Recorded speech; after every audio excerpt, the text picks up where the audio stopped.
The movie opens up with a dazzling beautiful 32-year-old lady Maddie Barker, who lives in the picturesque but unforgiving coastal town of Montauk, New York. Although the town is known for its beaches and seasonal tourism, Maddie's daily reality is far from idyllic. She works relentlessly, juggling multiple jobs as an Uber driver and a bartender, yet still struggles to make ends meet. Maddie inherited her modest beach house from her late mother, and it represents not just shelter, but her last emotional connection to family and stability. However, years of rising property taxes, unpaid bills, and the high cost of living slowly push her toward financial collapse. When her car is repossessed after she falls behind on payments, Maddie's fragile balance shatters. Without a vehicle, she can no longer work effectively, placing her at immediate risk of bankruptcy and foreclosure. At her lowest point, Maddie stumbles upon an unusual Craigslist advertisement that promises a solution, albeit a morally complicated one.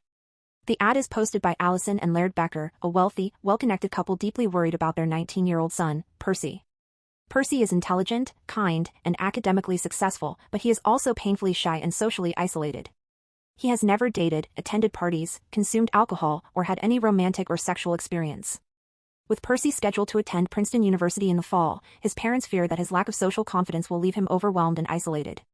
Desperate to prepare him for adulthood, they propose a controversial arrangement. They want someone to date Percy, help him build confidence, and introduce him to adult experiences. In exchange, they offer Maddie a Buick Regal, the very thing she needs to regain financial stability.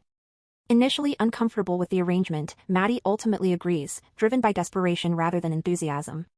Her first attempt to approach Percy goes disastrously wrong.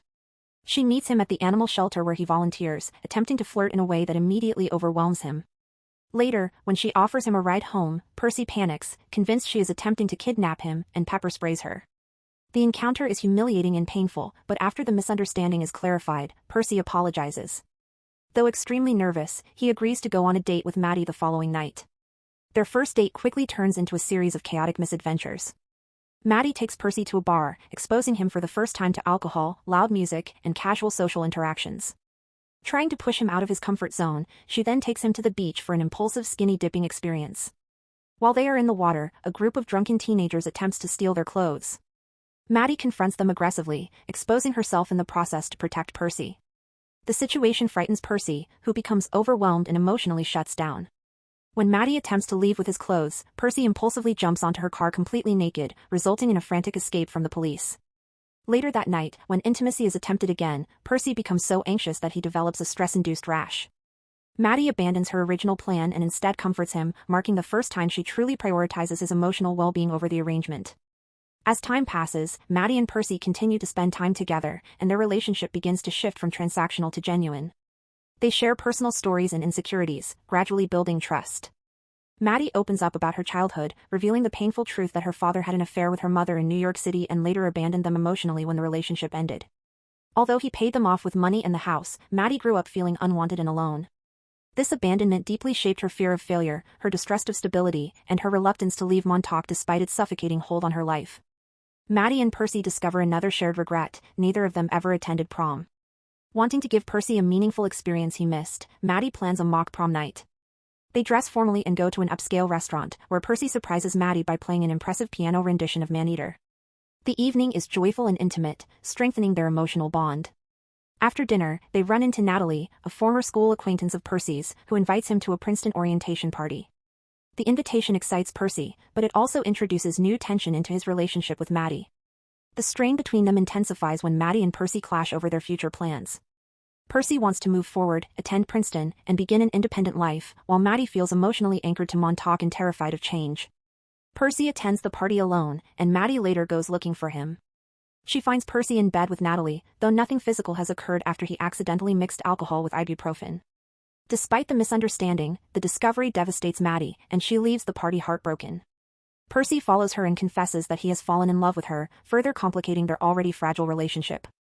The following day, Percy shocks his parents by announcing that he wants to remain in Montauk with Maddie instead of going to Princeton. Alarmed by the possibility of their son abandoning his future, Laird privately approaches Maddie and promises her the car immediately if she convinces Percy to go to college. Unbeknownst to them, Percy overhears the conversation and realizes the truth behind Maddie's involvement with him from the beginning. Feeling deeply betrayed, Percy orchestrates a tense dinner with his parents and Maddie, making subtle but cutting remarks about the arrangement. He then storms out and deliberately crashes the Buick into a tree, severely damaging it. Later, Percy confronts Maddie directly. During an awkward attempt at intimacy, he prematurely ejaculates and reveals that he knows about the deal. Hurt and humiliated, he ends their relationship, leaving Maddie alone to face the consequences of her choices.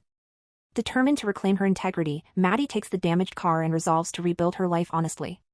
She works tirelessly for the remainder of the summer, bartending and hustling until she saves enough money to pay off her debts, repair the car, and secure her home. During this time, her closest friends, Jim and Sarah, announce that they are leaving Montauk for Florida due to the rising cost of living. Sarah challenges Maddie to reflect on whether she truly wants to remain in Montauk or if she is simply clinging to her mother's memory.